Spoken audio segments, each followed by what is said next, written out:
Welcome to the TeenTix Arts Podcast, also known as TAP, a Seattle-based youth podcast that focuses on empowering youth voices through the exploration of art. Here on this podcast, we share our favorite artistic influences by exploring their histories and cultural impacts, but not only by offering our perspectives as teens. We interview artists from emerging teen creators to ones well established in their careers. I'm Mickey. And I'm Blue. Today we're talking about queer horror films. We'll explore the queerness of the horror genre as a whole, get into some common queer horror tropes, and share our personal connections with the subject. We'll also be getting some other teens' perspectives on their favorite queer horror films and interviewing an expert on queer horror, Heather O. Petrocelli, who did a study and wrote a book on queer spectatorship in the horror genre. So for me, I love horror films. Not always, for a long time, I've loved horror films.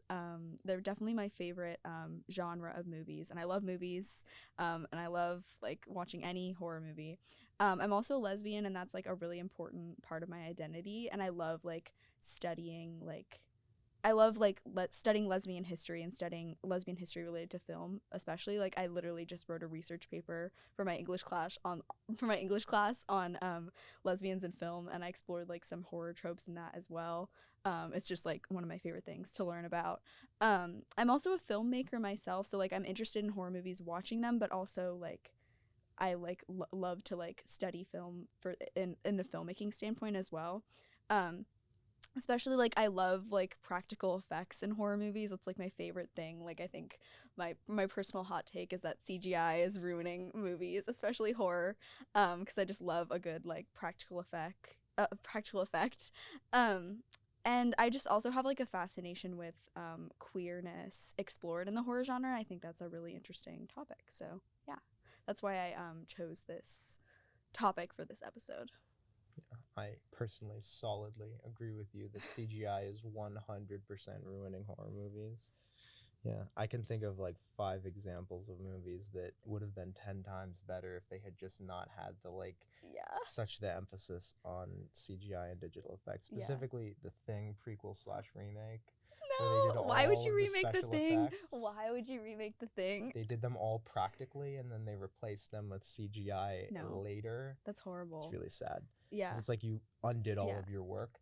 The Thing is the best example of practical effects ever. Why would you ever remake that? Kind of redundant. But personally, my connection to horror, I would say, is definitely profound and quite long term. I would say personally, I definitely have always loved horror. Oh, okay. Since before I've even seen a horror movie, I would say, and before I was even personally creating art, it's definitely a very significant artistic influence as well as a personal one. All of my art always tends to kind of have some element of the macabre in it. Yeah. Right now I'm writing a ghost story, a straight up traditional ghost story about incompetent millennial ghost hunters driving around Nevada suburbs in their van hunting ghosts. And I'm also doing a concept album as well about a rogue AI. It's really spooky, but yeah, it's a really significant artistic influence and just something I really enjoy personally. Nice. So we're gonna talk about some of our favorite, from some of teens' favorite queer horror films and why they like them. So when I had to choose mine, I was so stuck. I'm I can't choose a favorite. I love so many. And I'm gonna talk about some of my other favorites later on. But I chose Jennifer's Body to talk about because it was one of the first horror movies I saw recently after I came out, and it was the first one that I really loved and really especially connected with me. I love Megan Fox, obviously. And I I watched it for the second time. I had a sleepover with my friends, and I was we have to watch Jennifer's Body. It's so good. And I convinced all of them to watch it. I was there's this scene where they make out. We have to watch it. Because they were all young queer people like me, and I was you're gonna love it. It's so good. And then I remember in the scene where they kiss, I filmed the reaction because everyone was freaking out in the room, and it was so funny because everyone was just so excited about it. And I still have the video on my phone, and it's still one of my fondest memories to this day. So I whenever I think about that movie, I think about that moment because it was just one of the most fun things ever. Yeah. Personally, I don't have quite a spicy anecdote, but I I would definitely say my personal favorite like queer horror movie would be Nightmare on Elm Street 2, and it's definitely got enough queerness to go around. Great one. I love it. Because just that one to me personally stands out because I really like the Nightmare on Elm Street series. It's really, I find it actually kind of scary, like even though it's a little goofy at times. I actually think Nightmare on Elm Street 2 specifically is one of the scariest incarnations of Freddy. Like even though it's kind of a ridiculous film in some aspects, he's scary. I mean, the body horror aspect of that, that movie is crazy. Like that's pretty consistent throughout the series, but in that one they do it really, really well. But it also has a really interesting story behind it. The lead actor who plays the protagonist was closeted gay, and he was typecast as gay in the film by the writer James Chaskin, and he had a really contentious relationship with him since then, and has kind of blames him for typecasting him in that role, because that at the time that could really garner your reputation. And throughout the years, James Chaskin has actually tried to reach out and apologize to him with to little avail. Oh no. Yeah, I would personally say that's my favorite example of like a really good queer horror movie. Nice. Yeah, so we took to our Instagram to gather some other responses from other teens about their favorite queer horror films, and we're going to read some of those for you right now. So 17-year-old filmmaker Dustin Wilson wrote about Gaspar Noé's Climax. Here's a quote. Following a group of dancers whose after party gets laced with LSD, it's a film that explores what humans will do without the barriers of social inhibition. Climax takes full advantage of its premise as one focused on dancers, and embraces a very physical and loose way of shooting as to accentuate the characters' motions, both those choreographed and improvised. It's a twisted embrace of sexuality and the human desire to move. It's not for everyone, but it's a film that changed a lot about the way I see cinema as an art form, and I think it could do the same for a lot more people. Here you go. Cool. Freddie Kirby wrote, horror is a genre that is very much shaped by the queer experience and by queer writers, directors, and actors, so it's hard for me to narrow down to one selection. Personally, one of my favorite queer horror films is The Vampire Lovers from 1970. The film is based somewhat loosely off of Sheridan Le Fanu's Carmilla, and it is one of the more well-known depictions of lesbian vampires. It follows the lovely vampire countess Marcilla Karnstein, who roams 19th century Germany, searching for victims and falling in love with several women in the process. I think the reason I was drawn so much to the movie is the aesthetics of Hammer production films. There's something incredibly charming about Hammer Horror's low-budget horror films and the approach they take with spooky gothic castles, cemeteries, and erotic vampires. And I have to say, I do have a soft spot for evil lesbians. Me too. The film holds a special place in my heart for its blatant homoeroticism, cheesiness, and dark and gothic atmosphere. That one has that last sentence has a very special place in my heart too. I love all of those things so much. So to get into some of the like historical background of like queerness and horror, personally, like I feel like there's openings for queerness and horror more than any other genre, because it's like horror itself is like subverting expectations of like mainstream like values and like culture, and like that's what queerness is at its core, and like that's what it has been historically. The Hays Code was a process of censorship in Hollywood that was in effect from 1934 to 1968. And it required filmmakers to either not portray queer characters at all or portray them as monstrous or as villains. So this also led to like a lot more like coded and non-explicit queer characters in film, and in horror as well specifically. There's also like a long history of like there's been a lot of low budget movies that are horror, and like I feel like not most, but like a larger percentage of like B and low budget movies are horror movies, and that also like leads to more queerness because it's like not like created by like mainstream like bigger like movie studios. Also like there's a long history of horror itself like not being taken seriously. Like at award shows you rarely see like nominations for any horror movies. It's very rare. That also like leads to them being able to be more queer themselves. And yeah, so it's often associated with counterculture and subversiveness. Horror as a genre is. So it attracts those whose identities are not embraced by the mainstream, like queer people, and their perspectives become ingrained in the culture and traditions of the genre. So like I just feel like horror itself is just so like it's like inherently queer, and like that's a part of why I love it so much. So, yeah. Unfortunately, a very common trope in horror is the villainization and also killing off of a lot of queer characters.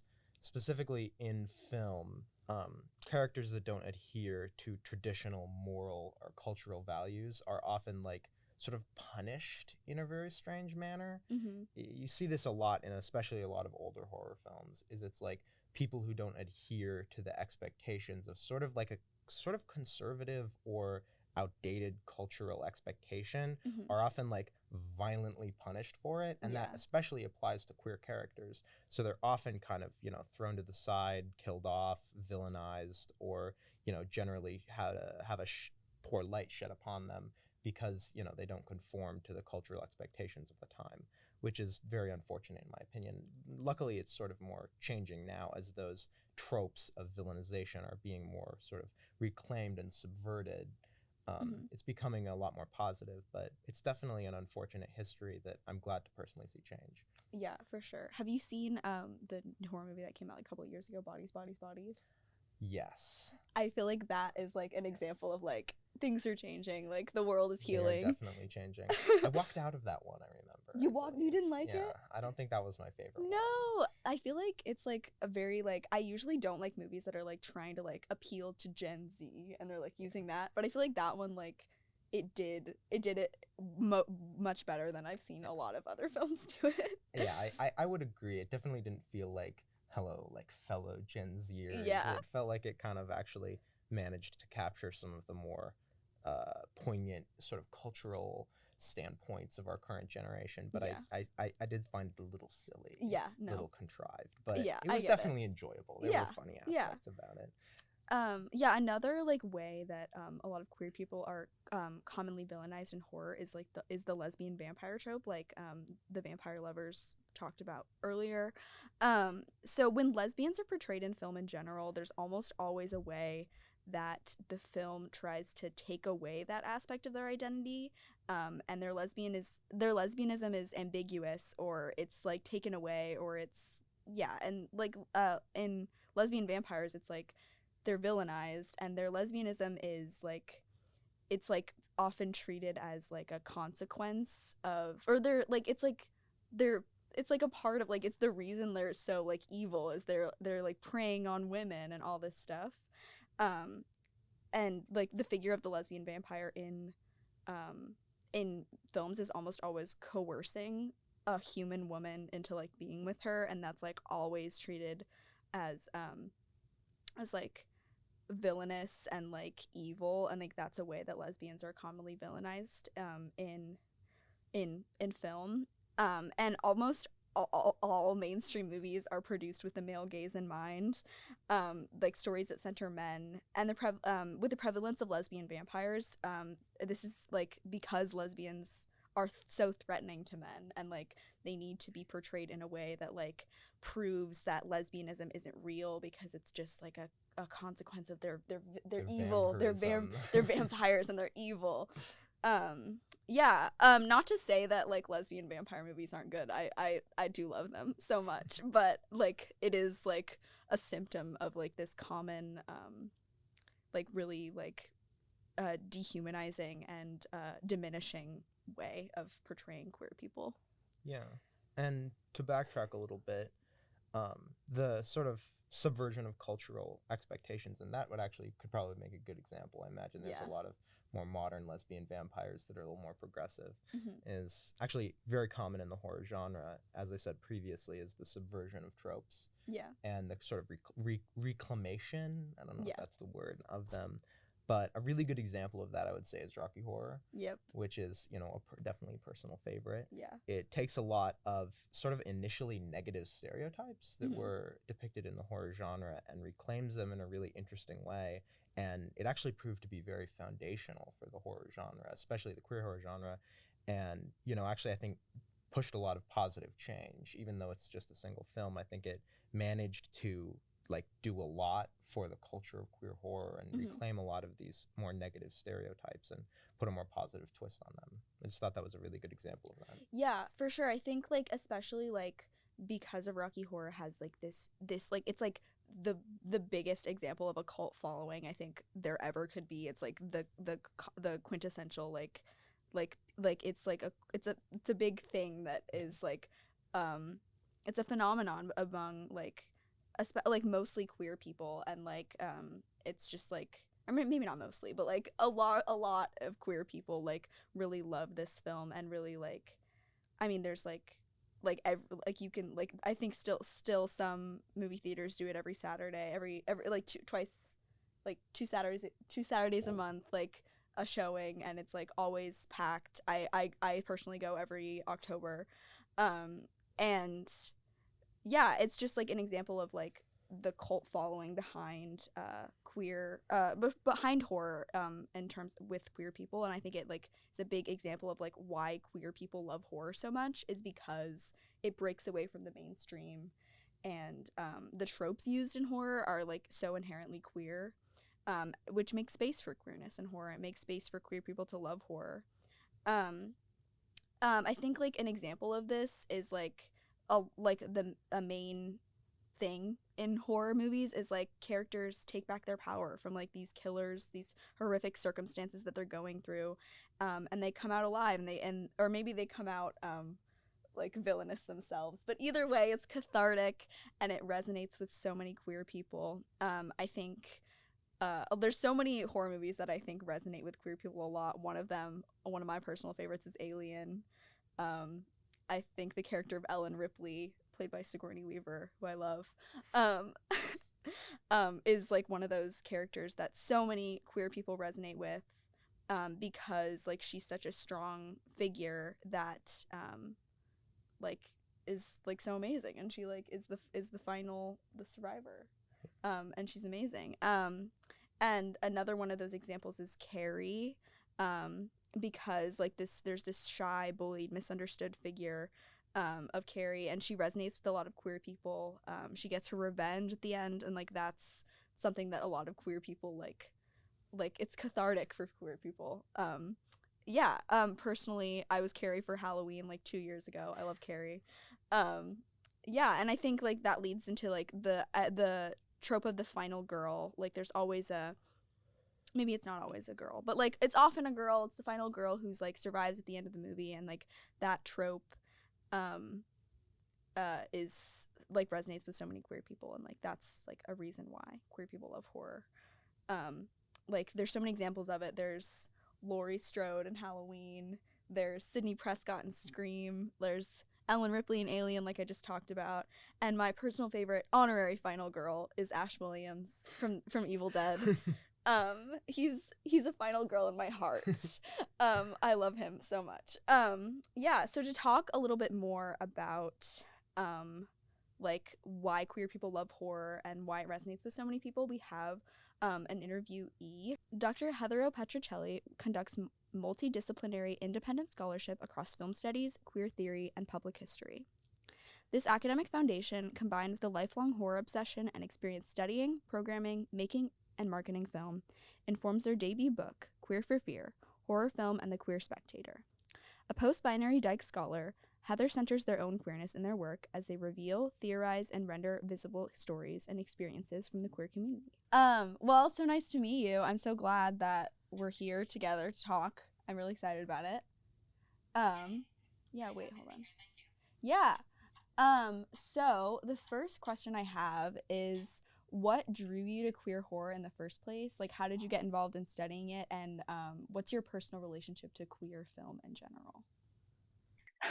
This could take 12 hours. So why queer horror? Queer horror because I grew up loving horror and I came out really young. And when I was growing up, when I was a kid, you know, it was just like I was always drawn to horror itself as a genre, and I was very obsessed with it. And then I came out young. For me, like when you come out in the 80s at 12, it's like a pretty young time to come out. And I didn't have the words for it, but I knew that there was something special about my relationship to horror based on like everyone else who, like my peers. But you have to remember, this is like a time of different gender norms. And even though I identify as like post-binary now, I was raised as a girl, and little girls weren't supposed to like horror. Like that wasn't the thing. I mean, still some people today still don't want, little girls to watch horror. So I just always had that relationship. And then as I got older, my love of horror never waned, and I never became straight. So it was like there was always this relationship between the two. And then when I was in my early 20s, I moved to San Francisco, and I made friends with a group of people. And there was a thing called Midnight Mass in San Francisco that was like a Peaches Crisis show, and it was like kind of celebrating cult and horror films. And I remember sitting in, I think it might have been Suspiria was the first film, and I just remember sitting in an audience with mostly queer people and watching a horror film, and it just being like lightning, like an electric moment of like, oh, I always knew I was drawn to this genre, and I always knew I understood it differently than my peers, but now I know that there's absolutely something special about the way queers connect with the genre. And then fast forward like 2 decades basically, and I have gone in and out of university, just getting different degrees and different things. And then when 2016 happened, there was a bunch of like just shit that happened in my life and shit that was happening politically in the United States. And I decided to finally do the thing that I had always thought about, which is that queers have a special relationship to horror, and I wanted to take it further. So I went back to school to do my PhD in it. Wow. Yeah, that's so great. That's so cool. I love that. Yeah, so just like we're like throughout the whole episode, we're like talking about like specific films that like each of us connect with in terms of like just like loving them and like their queerness and like everything. So like I know this is like a very hard question to pick one, but like what is one like horror film that like jumps out to you, like resonates with you in its queerness that you love? Growing up, and still to this day, like to the point where my partner's like, wow, you really watch that too much, is Rocky Horror Picture Show. I still watch Rocky Horror all the time. Yeah. And it's one of those things that is a parody film. So it's not like it's a parody film of like all of the horror and sci-fi B movies of its era, like looking at the 70s, looking back at the like 50s and 60s. Mm-hmm. But I fucking love that movie. And I think it's just one of those movies that like I have maybe seen Frankenfurter's entrance 1,000 times, and there's not one time where I'm like over it. I'm like rapt attention, paying attention to every single detail of Tim Curry's performance. So yeah. I guess I'd have to do that. But I do want to say you are correct. Impossible thing to choose. I mean, it's like I could rattle off 1,000 films that have been really meaningful and significant to me. I was trying to like pick one to like talk about in depth, and I was like, there's so many. I feel like I'm doing all of the other ones a disservice. I'm like, no, but I love them too. Exactly. I'm drowning these babies over here, but I'm like, I love all of my babies.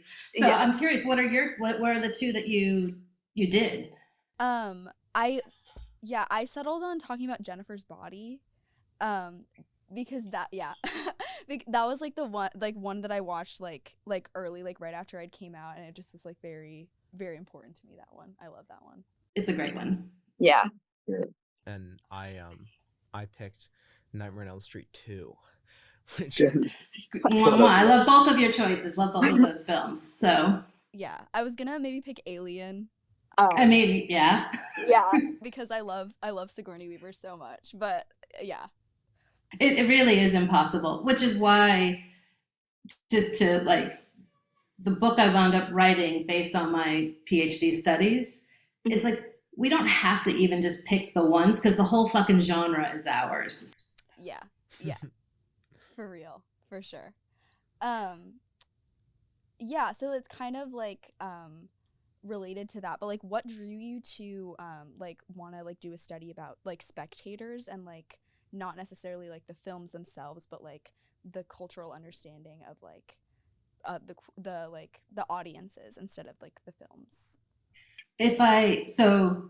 I love film analysis. It's like what I mostly do on Instagram when I'm active. is I do film analysis, and it's great and it has its place, but it is the thing that has been done whenever queerness and horror are actually studied in any capacity. It is always through film analysis. And if the three of us all watched any of the three films we just discussed and then wrote about it, there would be like overlap, but then there'd be three completely individual takes. So it's like, what I wanted to do was push beyond this like theoretical film analysis and actually engage genuine horror loving queers to be like, is this a thing? Like, am I making it up? Did I experience something that only existed in San Francisco in the 1990s and that's not the truth beyond that small microcosm? So I knew I had to go to horror loving queers. So that's why I made it an empirical study. Honestly, I made it an empirical study. I'm like looking at the camera, but I'm like, don't see you. But I made it an empirical study because, yeah, this is going to sound so like shitty.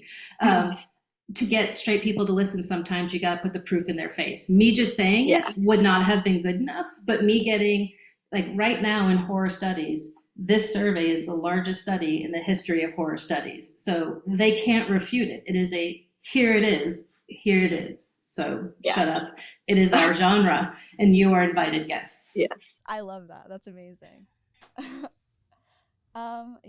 So what's like a big takeaway that you like had from your study, or like, I know there's probably many, but like what's like one that like jumps out to you?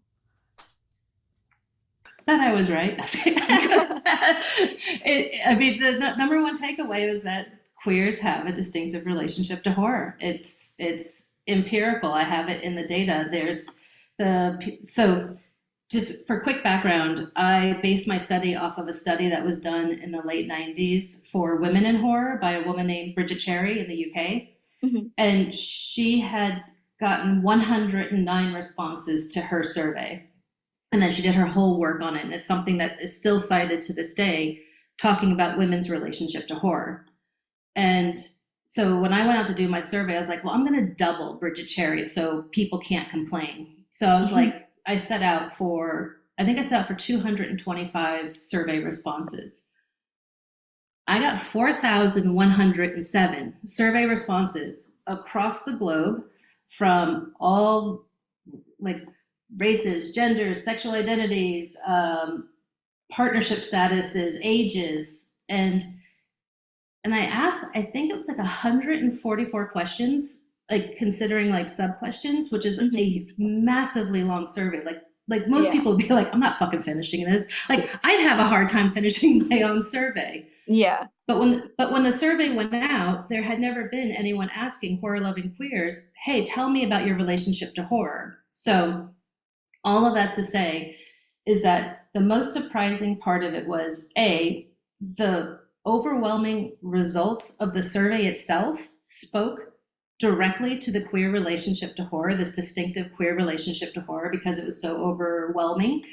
And with people coming from all over the world in different spectrums of queerness, there's overwhelming consensus on almost every single question, which I just remember sitting there, analyzing data, just being like, God, is this real? Do I need to have other people double? I mean, you do get people who double check your work, but when I'm first sitting there looking at it, I'm like, oh my goodness, this is incredible. So that, I think, being able to put exclamation points behind the fact that horror is queer is through empirical data and through, I also did 15 in-depth oral history interviews with different people, just to have all of that data confirm something I knew was that's cool. I love that. No, that's amazing. Yeah, I love that. I think that's so powerful, because it's we know it so deep down, but it's now we can prove it. I love it. It's now we can prove it, because it's just I am so tired of fucking straight society just being well, you prove it to me. I'm okay, here you go, motherfuckers. Here it is. So and this, I just want to say, this is a weird disclaimer.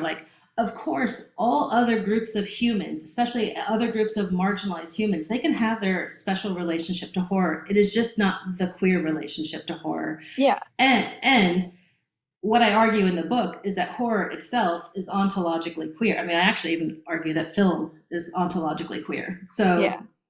I'm putting the queer stamp over all of it. I love that. Yeah, can you maybe like expand on like what you mean when you say like horror is ontologically queer? So what I argue essentially is that built into the horror genre with its allegorical, figurative representation of the other, its transgressiveness, all of that, like queer alterity connects to the ontological nature of how the genre is actually crafted.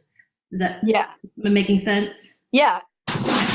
If you want me to restate stuff, just tell me to restate stuff. But like it's queers see themselves and their experience in horror. Like a super easy example is take the final girl or the final boy, you know, whatever, and the final survivor. How about that? Yeah.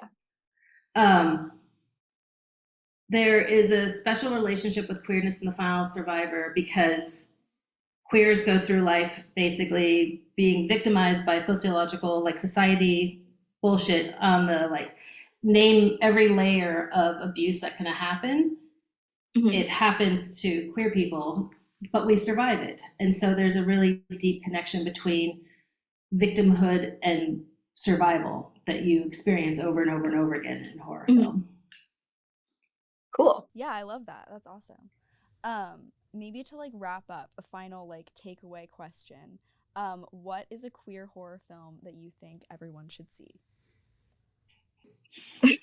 I like how our Knife Plus Heart. Oh, I don't even know that one. It's a French film, a French horror film that is, I think it's a beautifully shot film. I think it's a beautiful story. It is got, I won't say, actually, I don't even want to spoil it. I think everyone should see Knife Plus Heart. Okay, awesome. I love that. Okay, Nikki, do you know that one? I do not know that one. I do really like French film, but haven't heard of that one. Yeah, well, now I'm like, I totally expect a report back. Just like a thumbs up, thumbs down. That's all. Like you'd be like, what? You sent us that? Like I can throw out a few other. I think everyone should also see Wasera the Bone Woman. Okay, cool, awesome. I love it. Yeah, we'll write them down and we'll give a review, a full length review. You could literally emoji review it to me. Just be like, hopefully one of them will be like mind blown. I love it. Okay. Well, thank you so much. This is so amazing. Yeah, thank you very much. That was really that was very easy. Yeah.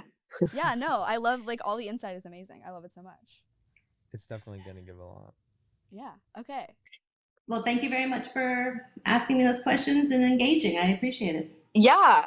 Well, thank you. I'll let you know when the episode is out. I'll send you a link to it. Okay. Thank you. That's all we have for this episode. Thank you for joining us. We hoped you enjoyed this episode and you were inspired to check out some queer horror films.